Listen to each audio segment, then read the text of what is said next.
बर' Baptist convention 110थि बोसोरारि जथुम्मा बियो दिनै जोबथा सान आरो बे हाबाफारिया दाख्लैनिफ्राय जाबाय थादों सानब्रैनि हाबाफारि बे हाबाफारिनि मानिजाथाव गेदेमा दैदेनगिरि बिथांमोन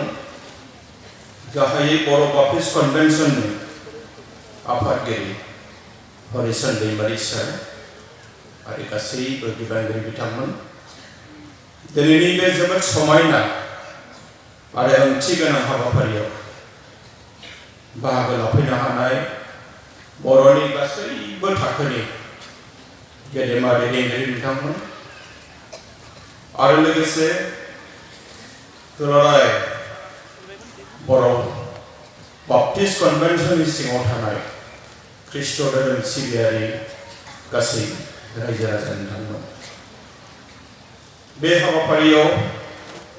नुजाफैनो मोननाया आं सानो आंनि थाखाय जोबोद खाफाल गोनां मानोना नोंथांमोननि जि मोनसे बेसेबांबा गिदिर ओंथि गोनां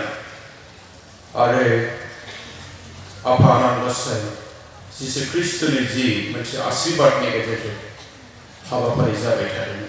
बे थारैनो बाख्नायजाथाव नोंथांमोना धोरोमजों लोगोसे हारिनि थांनाय फैनायनि सोमोन्दै सिन्ता खालामदों जेब्ला जों सफैदों अहाय जों खोनादों जोंनि बर' फिसाफ्रा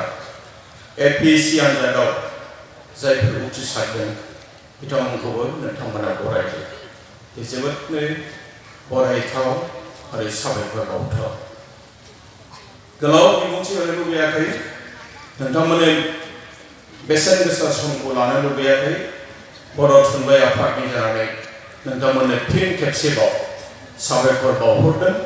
आरो गासैनोबो जोंनि खुलुमनाय सिबिनायखौ बावहरनानै बेयावनो सुंद' बिबुंथिखौ फोजोबबाय गोजोन्थों।